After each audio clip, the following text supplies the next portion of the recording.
네, 안녕하세요. 꼬마 작곡가 강사 소수정입니다. 작품이 모두 완성되었습니다. 이제는 우리가 발표회를 통해서 작품을 모두에게 들려줄 시간입니다. 발표회를 하기 전 학생들은 2번의 리허설을 거칩니다. 첫 번째로는 악기 선생님들과 함께 내가 만든 음악을 들어보는 첫 번째 리허설입니다. 사실 기존의 작곡가들도 리허설을 한다고 생각하면 그 순간들이 너무나도 어렵습니다. 어디서부터 시작해야 되고 어떤 것들을 체크해야 할지 잘 감이 안 오기 때문에 이 순간 우리 꼬마 작곡가 아이들은 더 얼어붙기 마련입니다.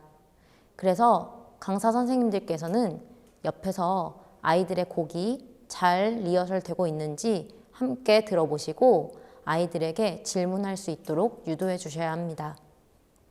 예를 들어서 너의 곡의 박자가 네가 생각한 만큼 나오고 있니? 혹은 클라리넷 소리가 더 커야 하지 않니?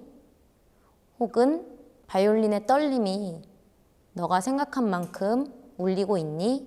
등등 아이들이 생각하고 표현한 부분들이 리허설에서 잘 나타나고 있는지 계속 물어줘야 합니다. 사실 활동도 잘하고 발표도 잘하고 나의 의견도 잘 내는 아이들도 리허설만 하면 어떤 것을 해야 될지 모르고 대단히 황당해합니다. 그리고 당황하기도 합니다. 이때 전적으로 학생들이 처음에 리허설을 참여하기 어렵다면 강사 선생님께서 조금 지도해 주시는 것을 추천드립니다. 그리고 이때 작곡가의 태도 또한 함께 배울 수 있습니다. 작곡가는 작품에 대해서 온전히 이해하고 있어야 합니다. 각 부분에서 어떤 이야기를 하려고 하는지, 그리고 그 부분의 가장 중요한 악기는 무엇인지에 대해서 계속 생각하고 있어야 합니다. 그리고 정중하게 그러나 명확하게 악기 연주자들에게 나의 의견을 전달해야 합니다. 그 부분에 있어서 아이들은 조금 서툴 수 있습니다. 예를 들어서 선생님 거기 소리가 너무 커요 라고 일방적으로 얘기하기보다는 누구누구 선생님 제가 생각하는 것보다 소리가 조금 더 큰데 줄여서 한번 들어볼 수 있을까요?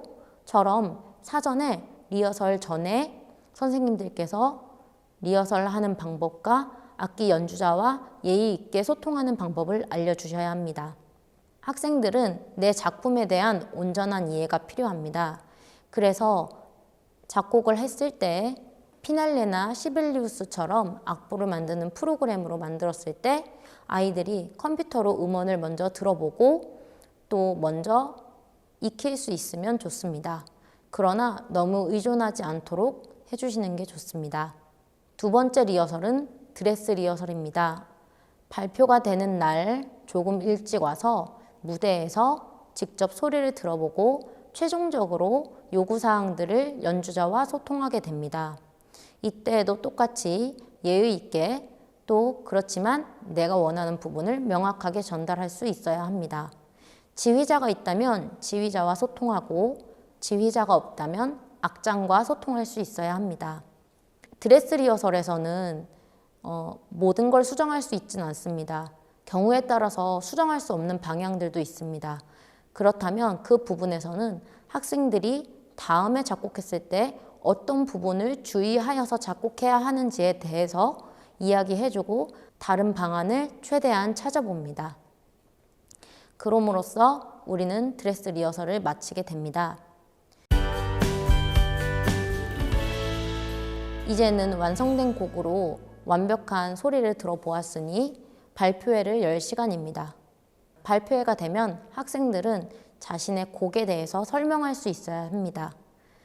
내 곡은 어떤 주제를 가지고 있고 각 부분은 어떤 이야기가 담겨 있는지, 그리고 부분마다 잘 들려주셔야 할 악기의 소리는 어떤 소리인지, 그리고 내 작품을 통해서 내가 하고자 했던 말은 무엇인지, 작품을 만들면서 가장 즐거웠던 순간은 어떤 순간이었는지 등 작곡가로서 이 곡에 들어있는 정보를 무대에서 관중들에게 전달할 수 있어야 합니다. 그래서 작품에 대한 설명을 준비해야 합니다. 발표회가 열리면 전문 연주자 선생님들이 학생들의 곡을 연주해 주시고 아이들은 나와서 내 곡에 대해서 설명하게 됩니다. 그리고 인사를 하고 내려오게 됩니다. 이렇게 되면 발표회는 최종적으로 마치게 됩니다. 기존의 발표회 같은 경우에는 큰 공연장을 대관하여서 악기 연주자들이 무대에서 직접 악보를 보고 학생들의 곡을 연주해주는 형태로 진행해왔습니다. 그러나 비대면 사회가 되면서 꼬마 작곡가는 이번에 새로운 도전들을 많이 하였습니다. 예를 들어서 무대에서 연주자들이 연주를 하지만 작곡가들은 집에서 온라인을 통해서 자기의 곡을 발표할 수 있습니다.